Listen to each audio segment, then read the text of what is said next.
See you, man. Good to be here. Yeah. Last week I missed you. Yes, last week we had an event, so we couldn't have the show. But yeah, the town hall concept. It's a absolutely. great concept. I hope they sustain it all the way. Yeah. Get citizens involved. Yeah.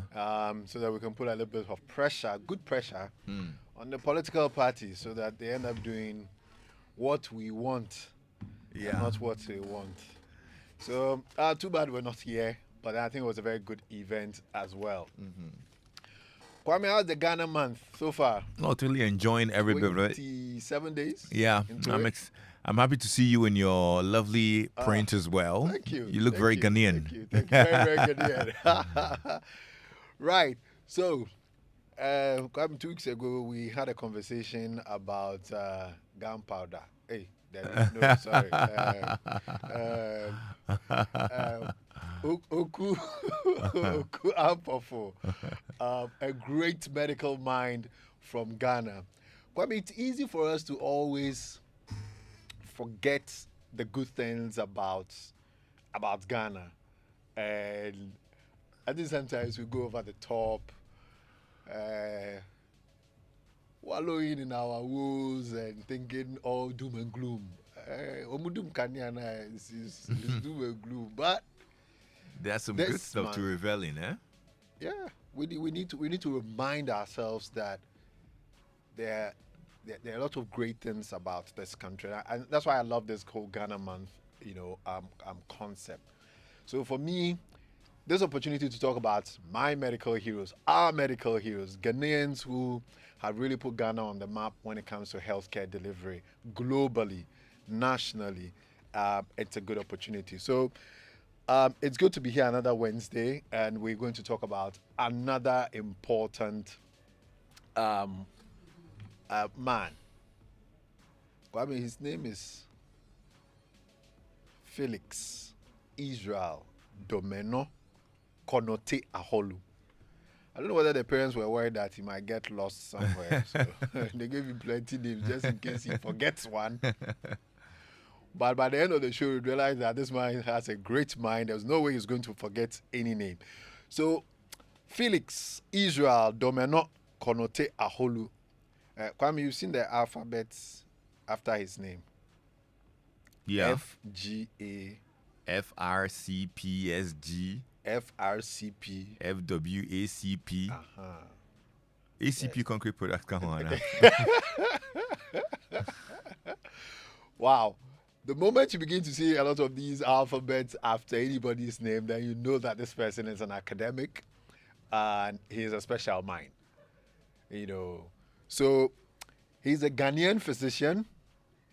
It's always very difficult to put them in a particular box because they will take and they will fill so many different boxes. He's also a scientist. And he's a Kwejiri Agri Distinguished Professor of Human Genetics.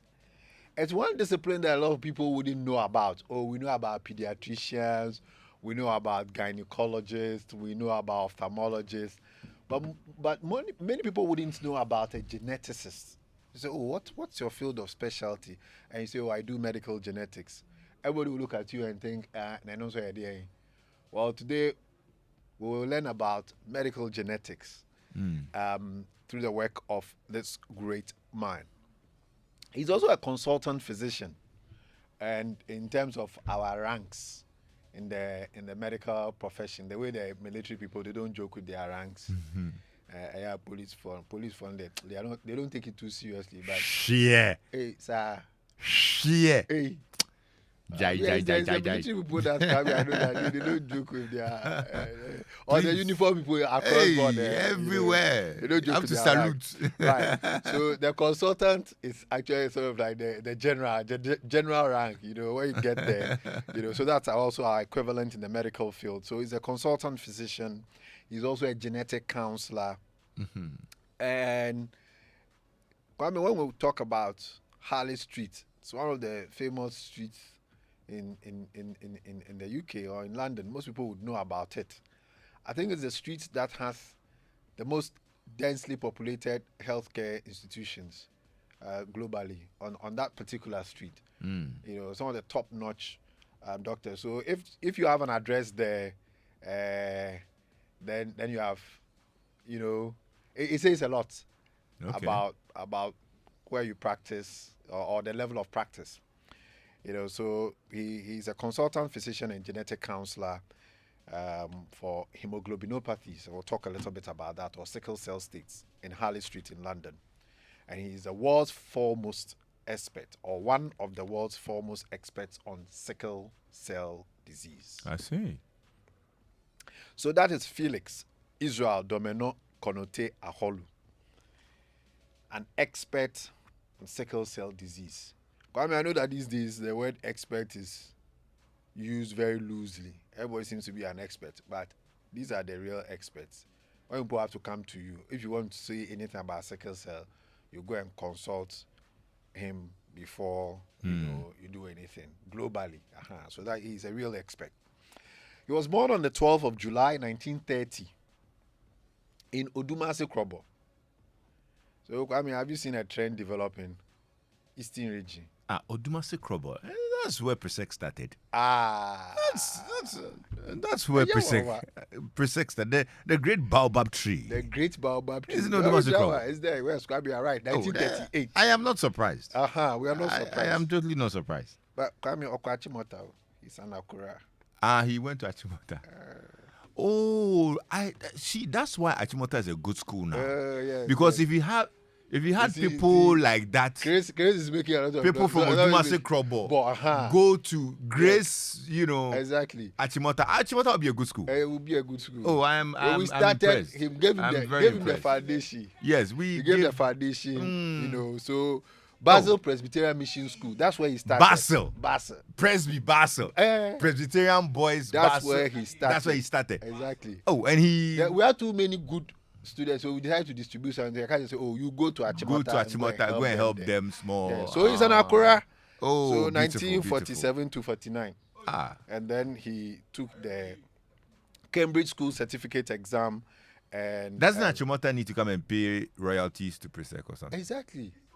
Royalties. You see, when you develop a player and then you sell, later when they move to Real Madrid, they pay you. They pay you something small. So we send a message to the Accra executives, and then they have to give us something. Right.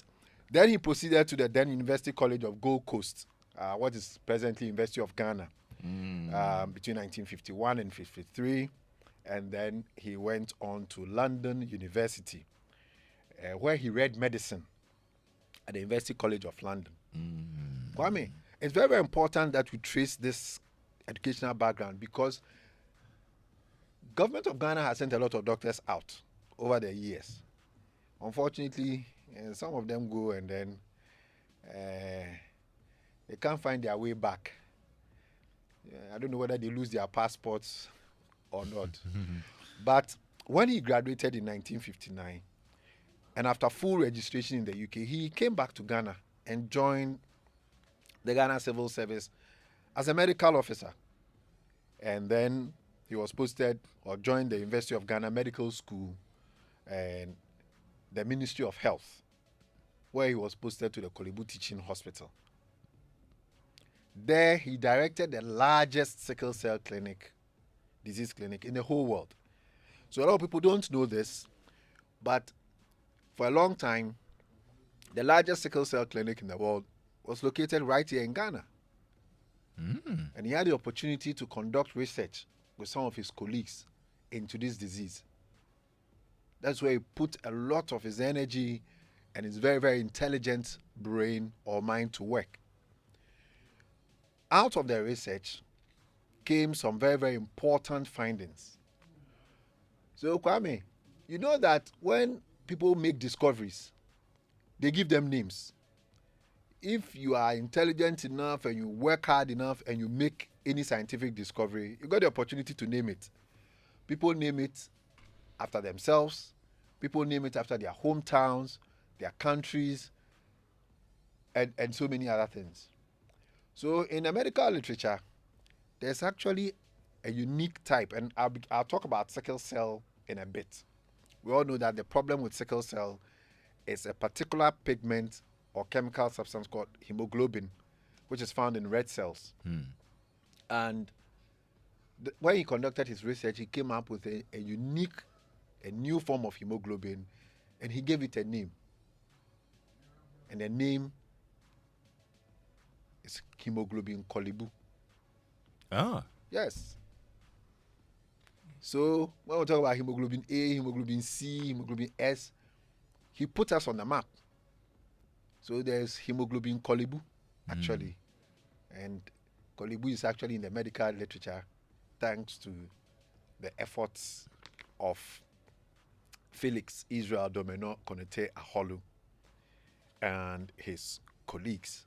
A lot of the research was conducted around the Usu Christianburg area. So another different type of hemoglobin that they discovered was also named hemoglobin Usu Christianburg. Wow. And these are some of the things. So somebody told me once that if you take a group picture, the first thing you look out for when the picture comes out is to look for your place in that group picture. That's what we all do instinctively. Mm-hmm. So it's a global village now. When we look at the global picture, do we see Ghana? So he tried to do this. So when you are reading a textbook and you see you come across, Usu Christianburg, then you know, this is my country. This is where I come from. So we should endeavor to find out, to make new discoveries. So we have the opportunity to also put Abompe on the map. Abompe, I've put it on the map already.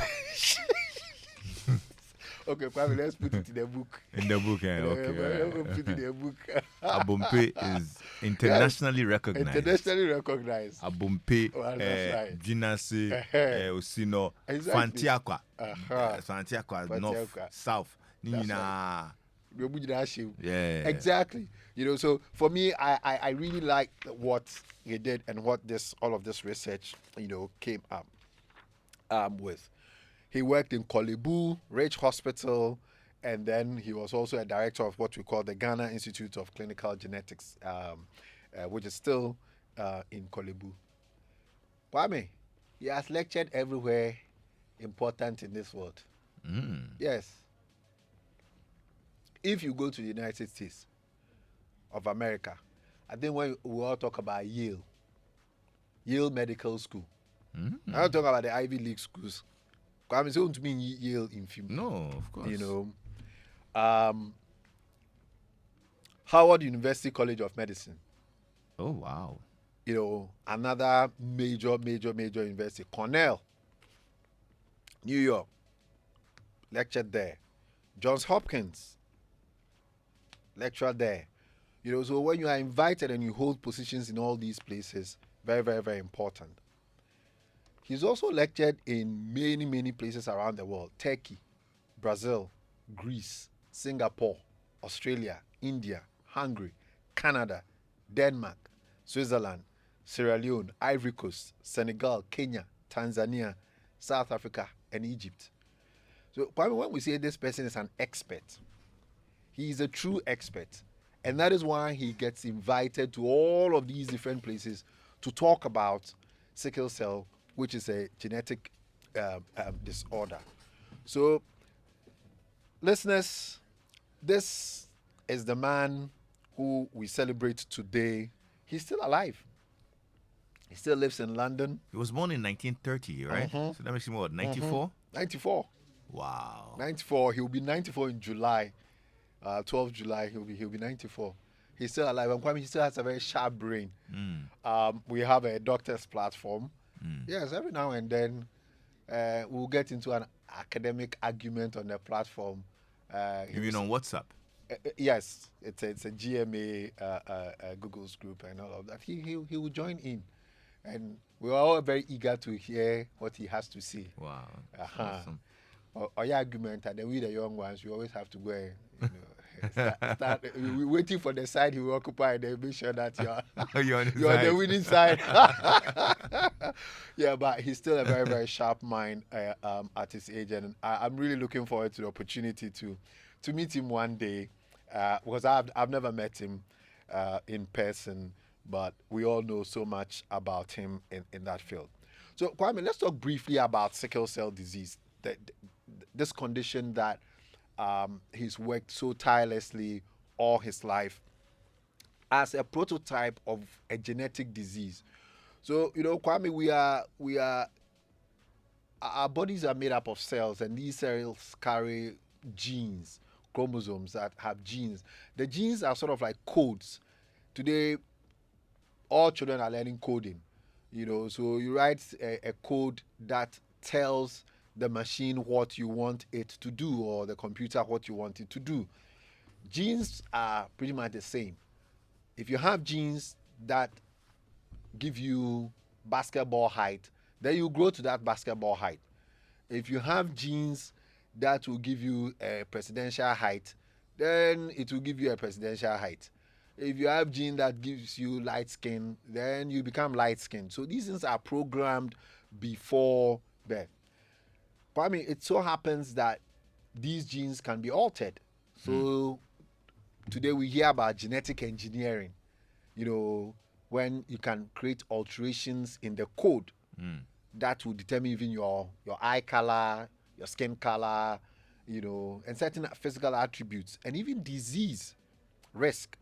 So when we talk about human genetics, we are looking at problems that can happen with this code that we all carry, the genes that we carry, that can lead to disease, and also how we can use these same genes to correct certain disease entities when we talk about therapy. Sickle cell is a genetic disease, meaning there's been a change in the code that leads to the formation of that hemoglobin pigment. Hemoglobin is found in red cells, and it carries oxygen around your body. So when we say, oh, red cells carry oxygen around their body, they do that using the hemoglobin. The normal hemoglobin type is A. So those who discovered it named it A. I'll call that the normal one, the one that functions as it's supposed to. It's called A. But then there are different types. They found out that there are some other hemoglobins that do not function, cannot carry oxygen, do not live, will not cause the red cell to live as long as it should, which is 120 days, but will have a shorter lifespan. They've given different names to these abnormal hemoglobins. So, for example, we call one hemoglobin S, there's hemoglobin C. These are the common ones that we usually would know about, or people would know about. And if you have the S and you have the C, and you have two copies of that, then you would have a problem. If you have one copy, then you're a carrier. So you have the A from either parent, and then you have a C or an S, then you would be a carrier, and you can pass it on to the next generation. So that is what sickle cell is all about. What are some of the signs and symptoms of this disease? Anemia, meaning udimoja, where you have a lower level of blood, as we say, or your HB is lower. So for adult males, for example, Kwame, I expect your blood level or your hemoglobin level to be between 13 and then 17, in that range. For adult females, between 12 and then 15. So anytime you have below 13, I would say you are anemic. And then we'll grade it mild, moderate, and then severe. So anemia is one of the key features of sickle cell. Now, if you're anemic, it means your oxygen carrying capacity of the blood just dropped, because you don't have enough red cells, you don't have enough hemoglobin. So you can breathe in all the oxygen in this world, but it cannot be carried around the body to various parts where you need to use the oxygen. And that is a big problem. So that is what anemia is all about. The second sign or symptom that people experience with sickle cell disease is something we call the pain crisis. Because of the abnormal shape that the red cells, which contain these abnormal hemoglobins, they adopt, they cannot flow through the blood vessels freely. They end up clogging the inside of the blood vessels, and therefore the blood cannot flow properly. And typically the bones will not receive enough blood, oxygen-rich blood, and then you experience something we call the pain crisis or the bone pain crisis.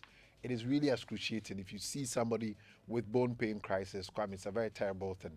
But imagine not getting enough blood supply to the liver, you're not getting enough blood supply to the kidneys, to every part of the body. It is a life-threatening condition, and actually, you can die if you don't receive good medical attention. It usually comes to attention when the child develops swollen hands and feet, a condition we call dactylitis. It's very, very painful, and that is usually how it comes to first attention. Unfortunately, sometimes we will miss this as healthcare professionals.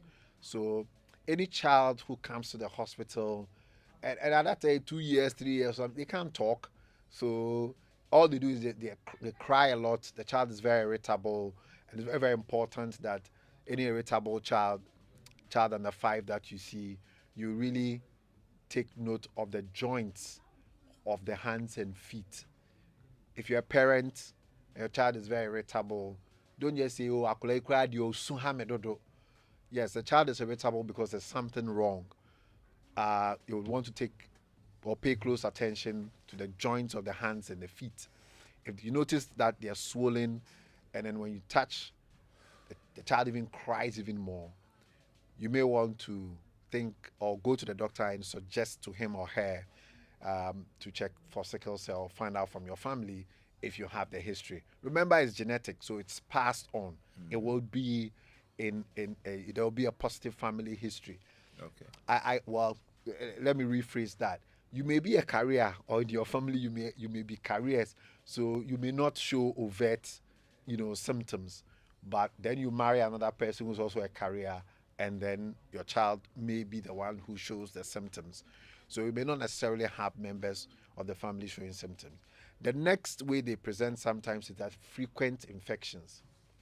So when we're young, we heard the expression sickler, meaning that this person gets sick all the time. Yeah. But the word sickle in the name of the disease comes from the shape that the red cells adopt in individuals who carry this abnormal hemoglobin. The sickle is a farm implement that those who farm rice they use often. So it's a C-shaped, sharp farm implement. They use it in harvesting the rice. Or if you like, whenever you have a half moon or a quarter moon, you can just look at that shape, and that is where we got the term sickle. When they looked down the microscope the first time, that's how the cells looked like, and that's what came to mind. So they named it that way. But because in Ghanaian parlance we say, oh, somebody's sick, then we say, oh, the person is a sickler. Okay. But then yes, it is true. They tend to get frequent infections, and therefore they tend to pay a lot of visits to the physician's office or to the doctor's office. They tend to be admitted more often than their mates who do not have the condition, right? And then lastly, there's delayed growth and puberty. So you see a 19-year-old person who suffers from the disease, and they are very, very small. They look like a 12-year-old. You'd always underestimate their age. So we say small for size. They tend not to grow really quickly.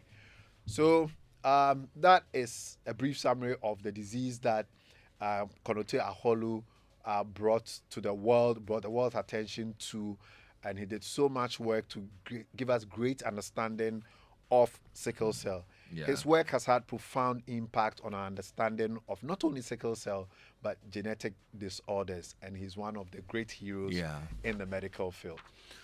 He should be from the... okay, so Kroboduma Saint. Yes. Then I know a Konote Aholu, actually.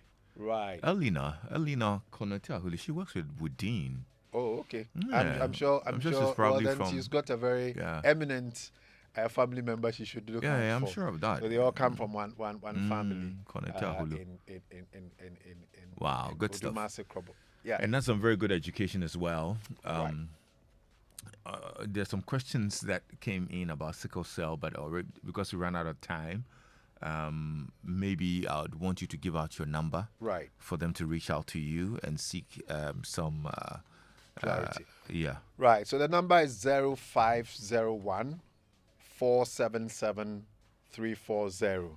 A member of the team would be on hand to receive your call. Our WhatsApp number is also 0501 477 340. We'll also continue the conversation on our social media handles: Facebook, X, and then Instagram at MedicusGH. You know, there's so many messages, and this particular one just caught my attention. Let me just read it. Right. Lexis, I have a girlfriend who has a sickle cell. She always complains of joint pains, as the doctor just explained. Yeah. Honestly, I'm not comfortable living with her, cry, and I feel like we break up, so it wouldn't cause any discomfort in the future. That's a tough one. And this is quite a familiar story, isn't it? It is. It is. Look, I honestly appreciate what he's saying. It's tough, even as doctors, nurses, when we have to take care of our sickle cell patients. It's emotionally draining. It is, because they have a lot of complications, and the level of pain and the thing that they go through. It is very, very difficult. So I can understand, but Yeah. these are people who also need help. They need all the love they can get as well. So it is tough, but we can help. I mean, she should get in touch. You know, I'm sure we can. There are ways to make sure you don't get crisis as often. Yeah. You know, again, thanks to the work that Professor Konota Aholo has done, we have a better understanding of the disease and we can help her. Doc, thank you so much. Dr. Ayawasaf is the CEO of Medicus Hospital, Mampo Equiapim, and Medina Firestone. I'm Lexis Bill. Stay tuned into Joy 99.7 FM.